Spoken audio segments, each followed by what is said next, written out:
TV9 Bharatvarsh का opinion poll है, उसके नतीजे हमारे पास आ गए हैं और वो आपकी पार्टी को लेकर जो सवाल पूछे गए हैं उस पर हम आपसे जरूर बात करेंगे। मायावती के वोट बैंक पर सबसे बड़ा सर्वे TV9 भारतवर्ष पर यूपी के 6 जिलों से दलित वोटर्स की राय सामने आई है और वो राय क्या है और सवाल के जो जवाब वोटर्स ने रखे हैं, बताए हैं, वो क्या कहते हैं, वो किस तरफ इशारा कर रहे हैं, आज इस पर भी हम करेंगे बात। मायावती के वोट बैंक पर यह सबसे बड़ा सर्वे TV9 भारतवर्ष का ओपिनियन पोल और उसके नतीजे अब हम आपको दिखाने जा रहे हैं। और आपको बता दें, यहां पर बहुत ही विश्वसनीय ओपिनियन पोल यह था। जिन लोगों से हमने सवाल के जवाब लिए हैं उनके बयानात भी रिकॉर्ड किए, सब कुछ ऑन कैमरा है। दलित वोटर्स का ओपिनियन पोल ये रहा आपके सामने। आप बीएसपी की जगह इस बार किसे वोट देंगे, यह सीधा सवाल हमने पूछा। बीजेपी को 55% लोगों ने कहा कि 55% वोटर्स ये कह रहे थे कि बीजेपी को देंगे। समाजवादी पार्टी को 30%, कांग्रेस के लिए किसी ने हामी नहीं भरी और अदर्स के खाते में 15% वोट। यानी बीएसपी के जो वोटर्स माने जाते हैं, दलित वोट बैंक पर अपना हक दावा जमाती है बीएसपी, उससे जब सवाल पूछा गया तो ये आंकड़े सामने आए हैं। हमारे साथ धर्मवीर चौधरी साहब मौजूद हैं। धर्मवीर चौधरी साहब, ये जो आपकी पार्टी की चुप्पी है और जो सक्रियता बीजेपी या फिर कांग्रेस या समाजवादी पार्टी की नजर आ रही है, वो सक्रियता जो नजर नहीं आ रही है, ये क्या उसको इंगित कर रहा है क्या ये ओपिनियन पोल का नतीजा? कहीं ना कहीं आपके वोटर्स में भी मायूसी है आपकी पार्टी को लेकर, मानते हैं?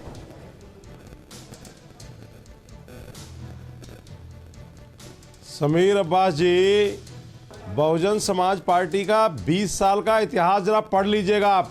ये सर्वे दिखाने से पहले मैं ऐसे किसी भी सर्वे को खारिज करता हूं और हमारी पार्टी के राष्ट्रीय महासचिव आदरणीय सतीश चंद्र मिश्रा जी ने इलेक्शन कमीशन को रिटन में दिया हुआ है कि ये सर्वे 1 साल पहले बैन होने चाहिए। ये मैं ये ऐसे किसी भी सर्वे को खारिज करता हूं और ये बेबुनियाद बातें हैं। धर्मवीर चौधरी साहब, जो बात आप कर रहे हैं उसमें नया कुछ भी नहीं है। का इतिहास पढ़ लीजिए, उसमें नया कुछ भी नहीं है। ओपिनियन पोल के नतीजे जिस भी पार्टी के हक में नहीं रहते आप, वो यही दावा करती है। 20 साल पुराना इतिहास पढ़ लीजिए। ठीक है, पिछले 5 इलेक्शन का इतिहास पढ़ लो ना आप। हाथ कंगन को आरसी क्या और पढ़े लिखे को भारती क्या। आप तो बड़े पत्रकार हैं, पढ़ लो इतिहास और फिर इतिहास दोहराया जाएगा। 2007 का इतिहास, बहुजन समाज पार्टी सामाजिक भाईचारे के साथ में ये जो दलित समाज के लोग हैं, ये चट्टान की तरह बहुजन समाज पार्टी के साथ खड़े हुए हैं। अच्छा, मतलब ये दलित समाज जो है ये बीएसपी के साथ खड़ा हुआ है। चाहे मायावती घर से बाहर ना निकले चुनाव प्रचार के लिए, चाहे आप लोग डिजिटल माध्यमों का इस्तेमाल ना करें, चाहे आप लोग डोर टू डोर कैंपेनिंग ना करें, लेकिन ये वोटर आपके साथ रहेगा, इतना भरोसा है आपको?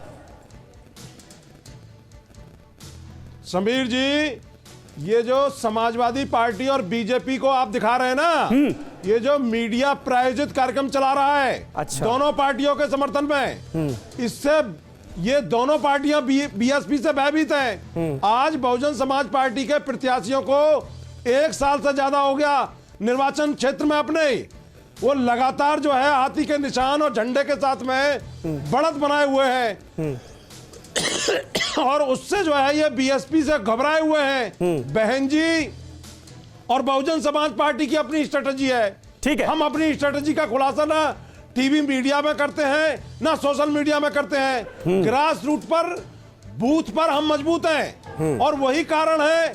ठीक है, आज ये दोनों, ठीक है, मैं समझ गया। आमोद राय को मैं जोड़ना चाहता हूं चर्चा में। हमारे राजनीतिक संपादक इस वक्त हमारे साथ मौजूद हैं। आमोद, ये बताइए कि ये जो बीएसपी की साइलेंस है, जितनी सक्रियता नजर आनी चाहिए मायावती की, वो जो नजर नहीं आ रही, ये किसको फायदा पहुंचाती हुई ग्राउंड पर नजर आ रही है? ग्राउंड रिपोर्ट क्या कहती है यूपी की?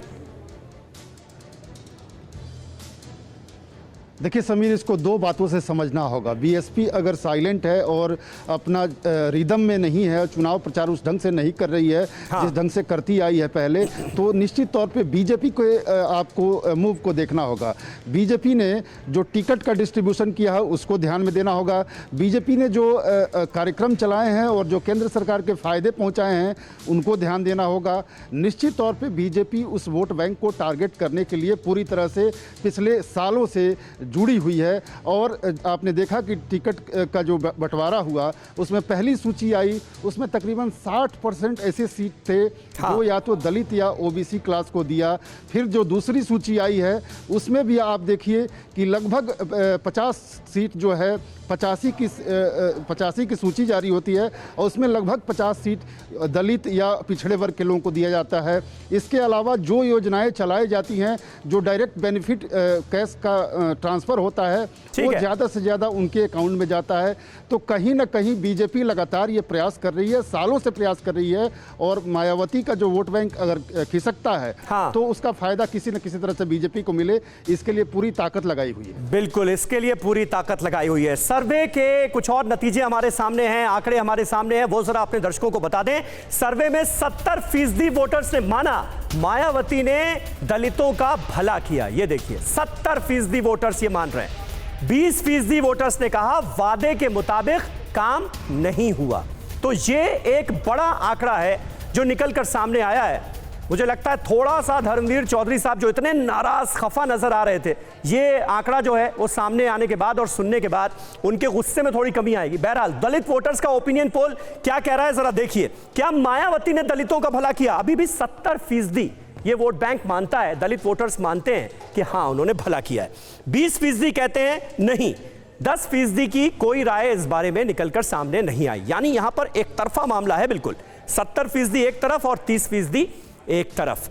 और वहीं मायावती की साइलेंस को लेकर TV9 भारतवर्ष का सर्वे क्या कहता है, यह देखने वाली बात है, काबिले गौर है।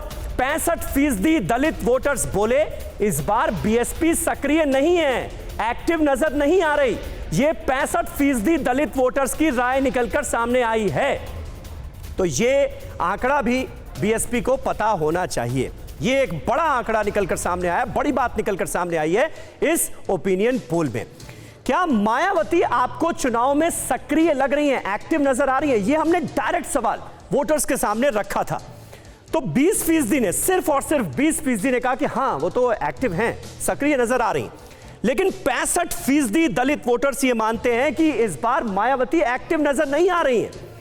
अब मायावती की चुप्पी, साइलेंस, बीएसपी की सक्रियता का नजर ना आना, यह क्या कहता है? यह अपने आप में काबिले गौर बात है। और इसका जवाब जो बीएसपी के प्रवक्ता हमारे साथ हैं धर्मवीर चौधरी साहब, हम उम्मीद करेंगे वो देंगे।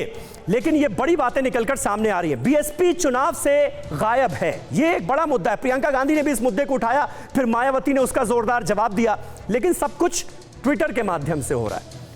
शुरुआत में 2-4 ब्राह्मण सम्मेलनों के बाद एक्शन में नजर नहीं आई बीएसपी, यह हकीकत है। मायावती समेत बीएसपी का कोई लीडर मिशन मोड में नजर नहीं आ रहा है। आप देखिए समाजवादी पार्टी और बीजेपी कैसे कांटे की टक्कर एक दूसरे को देते हुए नजर आ रहे हैं। लेकिन बीएसपी कहां है? कैंपेनिंग में हर मोर्चे पर बीएसपी पिछड़ी हुई नजर आ रही है।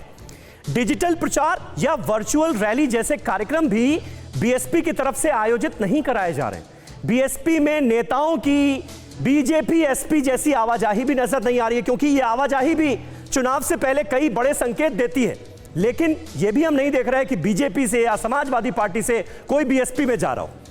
बीजेपी सरकार के खिलाफ कोई आक्रामक रुख दिखाती हुई मायावती नजर नहीं आ रही है, बीएसपी नजर नहीं आ रही है। अपनी उपलब्धियों को गिनाने में भी कारगर रणनीति नजर नहीं आती। यह कुल मिलाकर स्थिति है।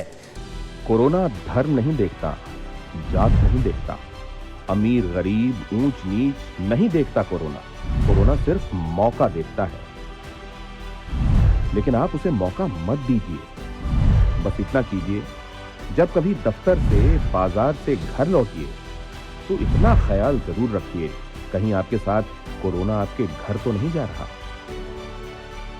भूलिए मत, कोरोना अभी जिंदा है।